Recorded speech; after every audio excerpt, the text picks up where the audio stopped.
Welcome to the Kawartha Small Business Podcast, where we believe the Kawarthas can be the most thriving region in Canada for small business. I'm Matt Garrity of Matty G Digital. Before we get started, head over to the Kawartha Small Business Podcast.ca/checklist and download Matt and Brian's marketing checklist for small businesses. We're having this business conversation today in the Thrive Co-working Community Podcast Studio, located at 18 Kent Street West in Lindsay, where people go to do business. Today we're talking to a couple of the campers from Starting Point Summer Camp. This camp helps future leaders learn about entrepreneurship, marketing, and valuable business skills in this unique camp in the Kawartha Lakes. The week-long program is designed to touch on all important aspects of starting a business and runs annually in March and July. Today we have Sadie from Howelty and Nasira from Out Hachelle Clothing Co. Sadie, tell me a bit about your business. Yeah, so most dog treats can be pretty expensive. So I want to offer affordable natural tea specifically made for dogs so your dog can live a happier and healthier life. I think that's pretty cool that you've come up with something so unique and so frankly bizarre and weird, but it's a lot of fun. Yeah, it was quite a discovery or an idea. I never thought I would have came up with it. How did you discover that dogs might like tea?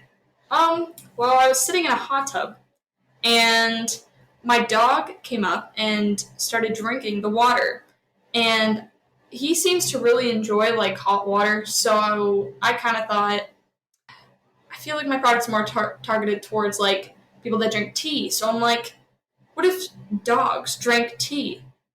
And I just kind of came up with the product from there. I think it's pretty cool. There's so many different dog treats and products on the market, and people go goo-goo or cuckoo for their dogs and being dog parents and all that kind of stuff. Dog accessories sell well, I think, and I just think it's really cool that you came up with this pretty unique dog treat idea to have them be able to drink tea instead of. At first, I didn't get it. At first, I was like, "This is weird. Why are dogs drinking water? Why are they going to drink tea?" But I think you've put the spin on the idea of having a all natural type of drink, an alternative to just dogs drinking water all the time. I think that's kind of cool.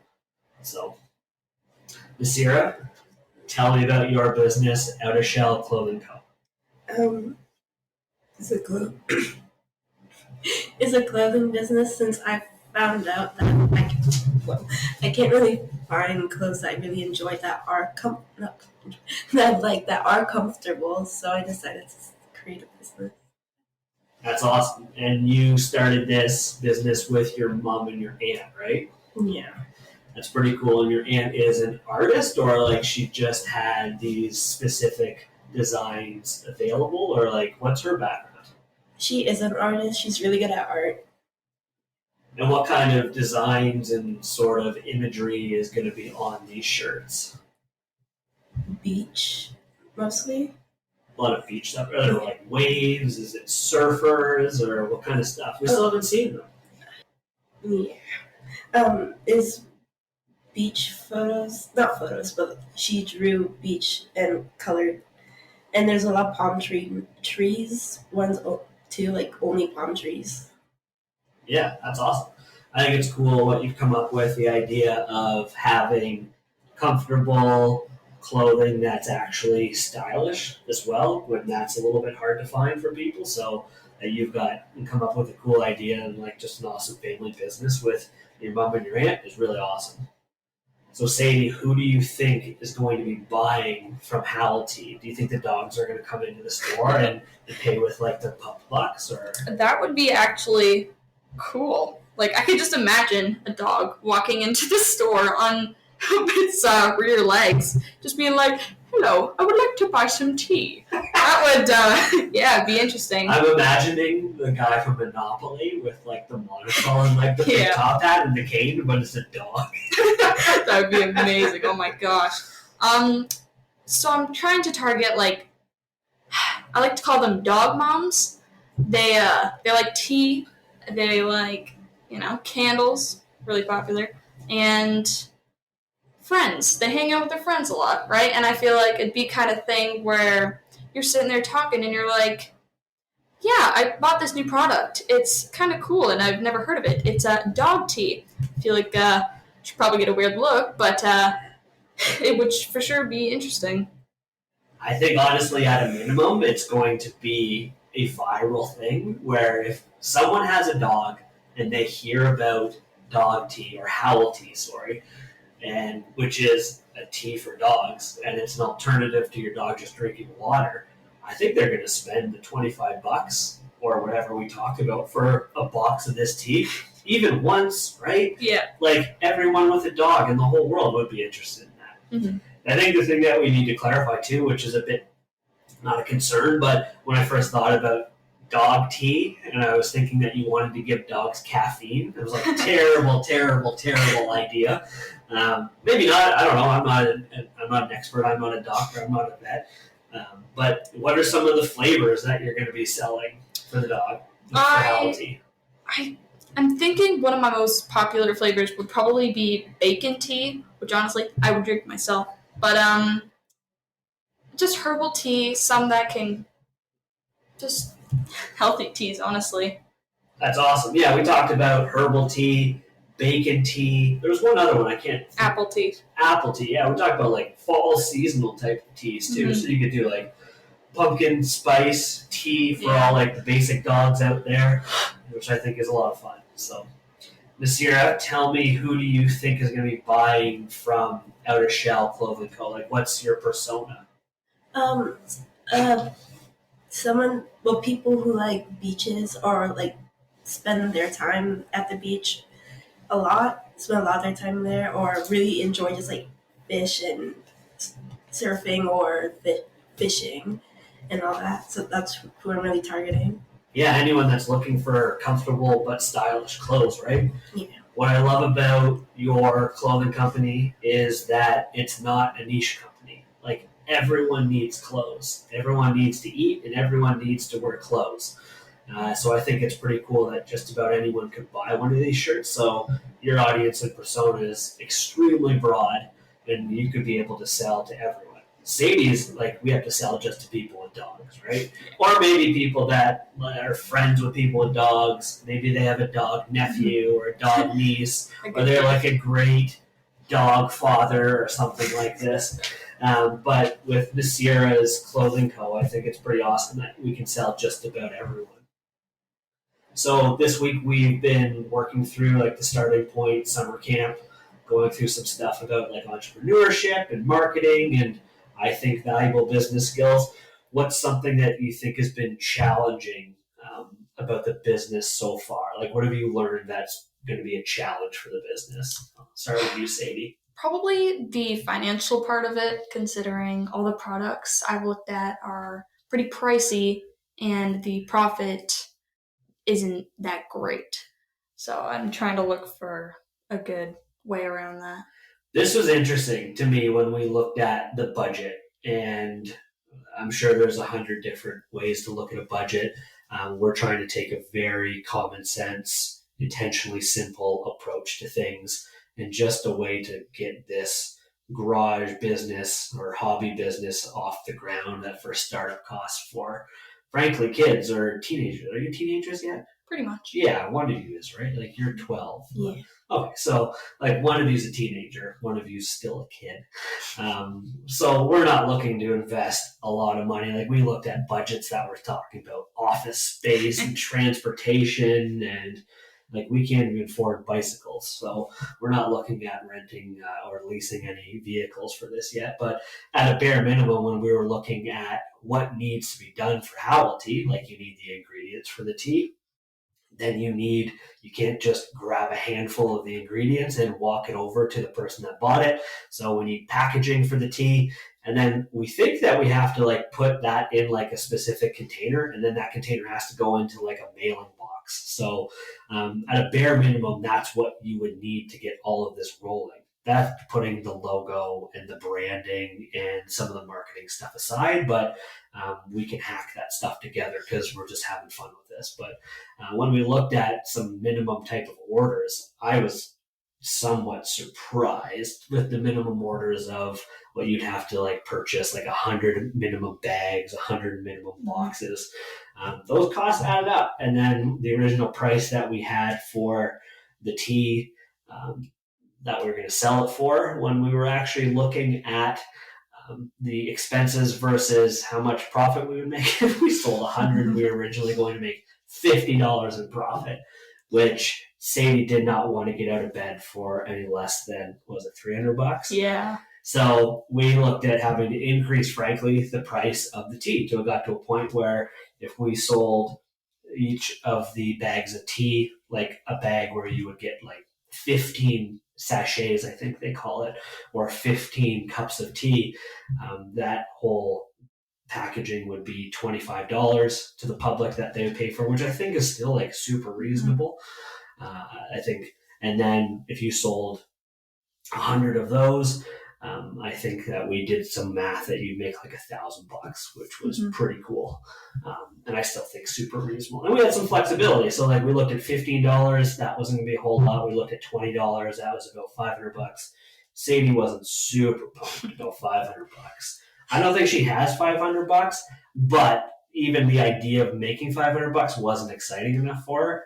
$1,000 is what perked her interest though. So it wasn't even the fact that I wouldn't get out of bed for $500. It was the fact that the products and the supplies actually costed way more than what I was making in the very end. So it didn't really make sense. I think it's a cool business lesson though, because there's so many people that will start a business, and we talked about it's usually a passion they start a business because, or they'll start a business because there's like an opportunity and a gap in the market. And in your case, it was probably both. Like you've got your dog Henry that you'd love to spend some more quality time with over like an awesome doggy tea party, obviously. And you thought about this Howl tea idea. But then the more you looked at it and then like started to do some feasibility stuff to understand, does it make sense? Is it profitable? You were like, I don't know if this is worth it. Versus a lot of people that will just sort of rush into things and they're like, I've got this great idea and I'm going with it. And then they find out later, you're going to make $50 every time you sell 100 of these. That's a lot that you have to sell to make what you would want to make from it. So it's a good opportunity to think like, okay, can I raise the price on things? Is it like completely out of control? However, can you raise the price? Is that like possible, or are you gonna like, if you had to turn around and sell that tea for $100 to make a profit, that wouldn't make any sense, right? Yeah, I do want to raise the price, but keeping it affordable is, I'm trying to stay in that kind of zone, but it's kind of hard when it only runs up to $50. Yes, absolutely. Yeah, you want to make sure that all these things are feasible. So I still think like you had to bring the price to $25 to find out that, okay, you can make $1,000. I think that's feasible. I think that makes sense. I still think people would spend $25 on it, maybe even more, but I think it's a good start. So Nasira, same question to you. Like throughout the week, you've been doing a bunch of this stuff. What's been something challenging either this week that you've learned or about the business specifically? Most things were challenging. Figuring things out with the worksheets is a hard thing for me personally. Yeah, for sure. What's hard about it? It's just hard doing those worksheets, and especially you're in an environment that might be uncomfortable. I'm an old guy. Maybe I'm not very cool anymore. I think I'm somewhat cool. But me going over a lot of presentations and asking you to watch videos and asking you to do workshops and all these sheets can be a little bit tricky and intimidating and all that. So that's good to know also. So what's one thing though, Sadie, this week you liked learning about? I loved watching the Donald Miller videos. He was really inspiring. And I thought most of what he said could actually, if I wanted to open the business, help me. I think in the future I'd continuously watch him because it's pretty inspiring. Yeah, inspirational, inspiring. That's awesome to hear. You were genuinely excited when you said that. I think if Brian were listening, if he ever listens to this episode, he would fall off his chair in excitement and laugh and be giddy because for years he was the one that was telling me about Donald Miller and Story Brand. And I was just like, okay, Brian, whatever. And I didn't listen to him for like a year. And then I started paying attention and listening, and I was like, oh, Brian's really onto something here with this Donald Miller guy. And we went through this week, we did a whole Story Brand framework exercise where we walked everyone through the character, what they are trying to achieve, what their problems are, how we can provide the authority and empathy, and how we are the guides and all that kind of stuff. And I thought, I really love that. That might have actually been my favorite part of all of this. Our facilitator, Abby, who was helping us out the entire week, I think that was one of her least favorite parts. She does not like that framework type of stuff. I thought it was a blast. I loved it. And frankly, it was my first time walking anyone through it. I've been out with Brian. He's done it like a dozen or 24 times with me, or people we've worked with, but it was cool to go through it for the first time. I really enjoyed it. I could see myself continuing to do that, like professionally and selling it and everything, because I really enjoyed it. So, yeah, Donald Miller's really cool. I don't get too excited about some of these. He's not an influencer, but I don't get too excited about some of these, I don't know, big business persona guys. And he's not like a big business guy. He's any sort of business, but like Tony Robbins inspirational stuff and some of these like hustle bro type of things. I'm not into that, but I really connected with Donald Miller's stuff. It's in line with everything I talk about with Managing Digital, very common sense. Starting Point Digital Marketing is intentionally simple, and Donald Miller has taken a lot of those similar kind of concepts and values, and he's made a heck of a lot more money than me. And it is very inspirational, and it's a great sort of framework to follow. So whether you're looking at Story Brand stuff, or we watched a lot of Business Made Simple videos this week, not a lot. We watched a few as they were appropriate based on different stuff, and I thought that was pretty interesting too. May I also add, I loved it was like the airplane structure about business and stuff, and I thought that was really cool the way it was kind of put together. Yeah, they talk about that a lot. That's like a big thing for them. We know Nasir doesn't like when we talk about repetitive stuff over and over again, but it's somewhat intentional. Like, again, marketing is an exercise in repetition. That's how we remember these big companies. We hear and see them do the same things over and over and over again. And the airplane took me a little bit longer to understand as well. And again, the first time I ever kind of walked anybody through it was this week as well. And it was kind of fascinating for me to discover as I was explaining some of their notes, and like I was piecing it together in my head more, how the, I forget exactly what it is, like maybe I could pull the presentation up, but like the cockpit is the leadership, and then you've got the wings are the products. Yes. Yeah, the wings are the products. Like you can't fly your business without any products or services, so you need that as part of your plane. Then you've got the left and the right engine, one's sales and one's marketing, and you can't propel your plane or your business forward if you don't have a left and a right engine. The whole body of the plane was overhead, I guess. And there's something about cash flow. I can't remember what that was. That was the gas, I think. The gas, the tank yes. of fuel. You should be teaching this course. Yeah, so the gas tank, or like the fuel tank, which is like you can't fly your plane or run your business if you have no cash or you have no gas in that fuel tank.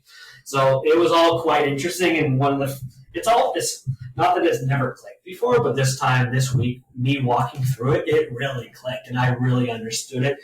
And honestly, like things like that kind of frustrate me and make me jealous, because I'm like, I wish I had thought about that, because it's such a good idea.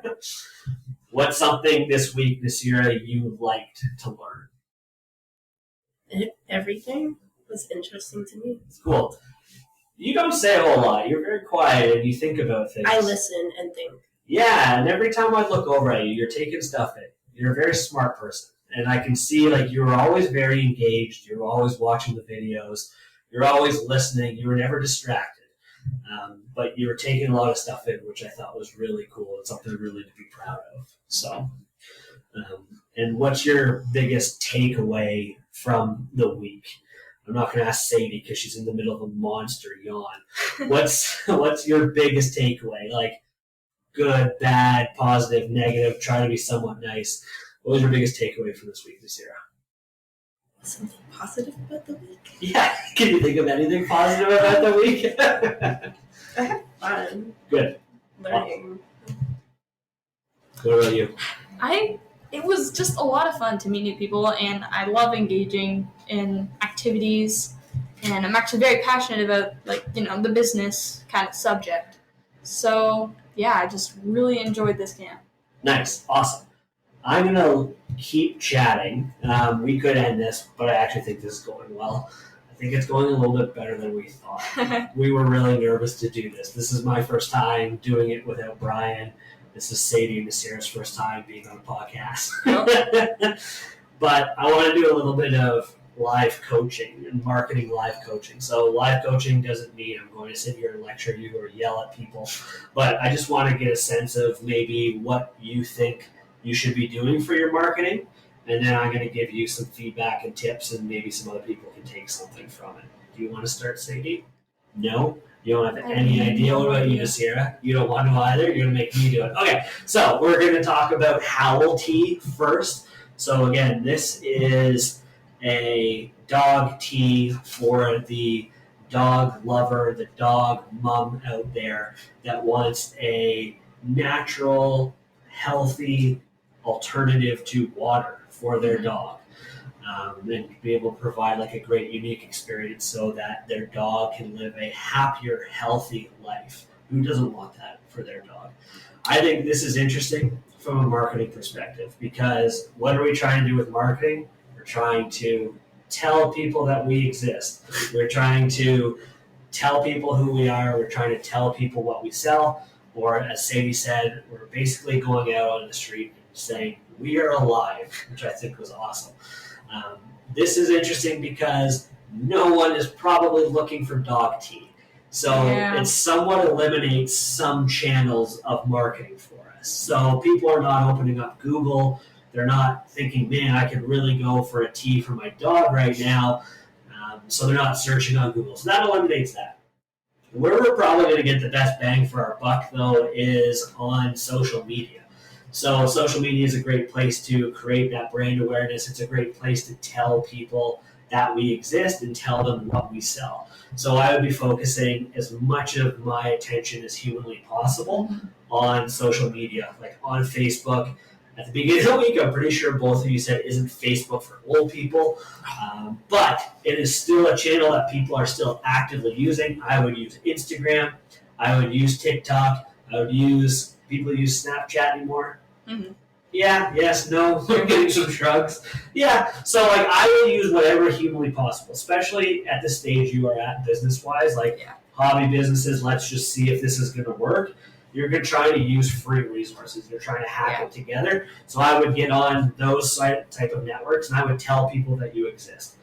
I'm always hesitant about TikTok specifically because the reach of it is really big, which is good, but I work with so many local people, like local services, local products that they can't always be bought across the world. I think TikTok would be kind of cool because realistically, if we set up, like we talked about, an e-commerce website for the astronomical price of $43 a month, we could reasonably sell the products and the Howl Tea all across the world if we really felt necessary. Yeah. And with TikTok, I honestly don't think it's the best place to advertise, just from personal experiences, because I find it's kind of hard to advertise on there. It's kind of hard to get it trending or on the For You page, and I just don't think it'd be very that beneficial for it. Do you see a lot of advertisements on TikTok right now? I see a few here and there. Like if I'm watching for about half an hour, I only see about 1 or 2 ads. You haven't seen any ads this No. year? It's just like fun stuff on TikTok, right? Mm-hmm. Honestly, I'm going to take a snippet of this podcast and I'm going to send it to every single person that asks me if we should be doing TikTok, because I get this question like a good amount, and I'm always telling people, and I'm not just like the cranky old man that doesn't want to learn more about the new channel or like dive into it. But I'm old enough to have seen some of these social networks kind of come and go. And Snapchat had its peak, and now it's on a TikTok and all these other things. But the thing is, TikTok, I don't think, is a massive driver of business and advertisement right now. Will it one day? Maybe. I just don't know if it's there, and I don't think people are going to be looking to those channels for that. People have said that at the beginning about Facebook and Instagram and LinkedIn, and that's changing. It has changed, but I just don't think TikTok's there. And frankly, from a organizational perspective, like if you worked with a marketing agency, it's challenging to come up with a process at an affordable price to be able to, okay, I need to write like a story for each clip. I need to record it. I need to put it together. It's very challenging. But we have now heard from the horse's mouth from children that are using TikTok quite actively that TikTok is not the place to be using, doing some business advertising and marketing. I'm not trying to say never ever. And I'm not trying to say don't even think about it. But I think like strategically we have to be critical and think about does it make sense for us or not. Do your research. Yes, do your research. Make sure you're not selling tea to make $50 worth of profit. Right? Yes, exactly. Anything else marketing-wise you can think of? No, not really. It's just keep your eye open for like when you're scrolling, see how often ads pop up, what kind of ads, just make sure you're kind of following the, what's it called? Trends? The trends, yeah. What the kids are saying? Sure, depending on the product, I guess. On the talk? What do people say? Do they call it TikTok? Or is there like slang for it? Talk. I don't think there's TikTok. I don't think there's slang. Talk is weird. Honestly, I wish we were recording the video of this because like a couple times I've said something and they've just looked at me like I'm just so weird and old. Oh, that's oh, how are you children? Are you watching the talk again? Hello, fellow kids. Are you guys on the talk again? All right, Sarah, do you have any marketing ideas or do you want me to ramble? No. No, you don't want me to ramble? No. Okay. Do you have any marketing ideas for yours? No. I am going to ramble a little bit. Again, alternatively in Sadie, where there's not people that are actively looking for tea right now for their dog. It can happen one day, but we need to create that market. People are looking for clothing. People have to wear clothes every day. I think. Or do we? Well, this is a societal conversation that I don't think we should be having. Realistically, like we have to be wearing clothes, and people are going to Google for those things. We could be running ads on Google. We could be doing search engine optimization. We could be doing social media posts. We could be doing social media ads.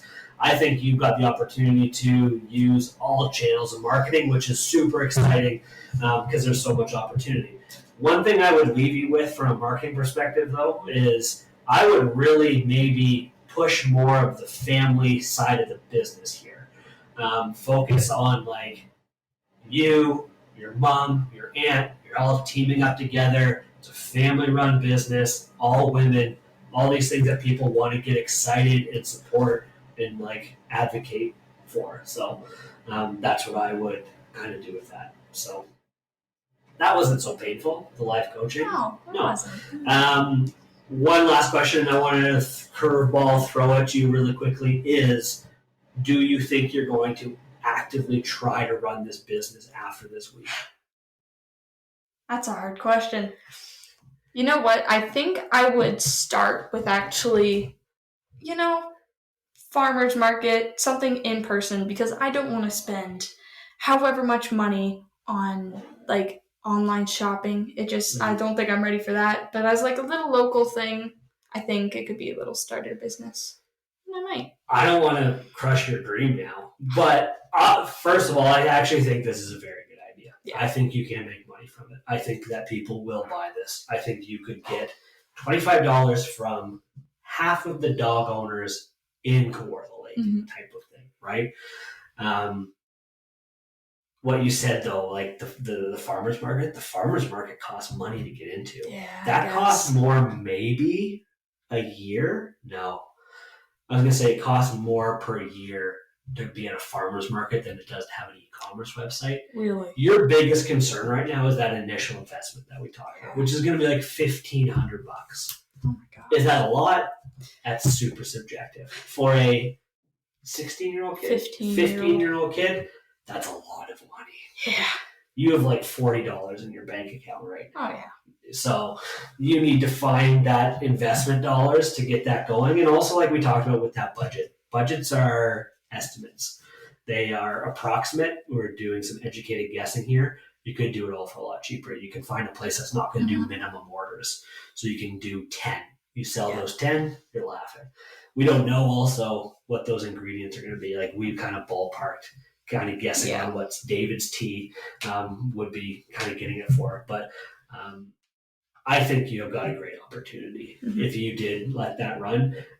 Like I said, I told someone about your idea like the night that you told me about it, and she was like, "You got to steal that from her. She doesn't use it," which is a good compliment. So I hope so.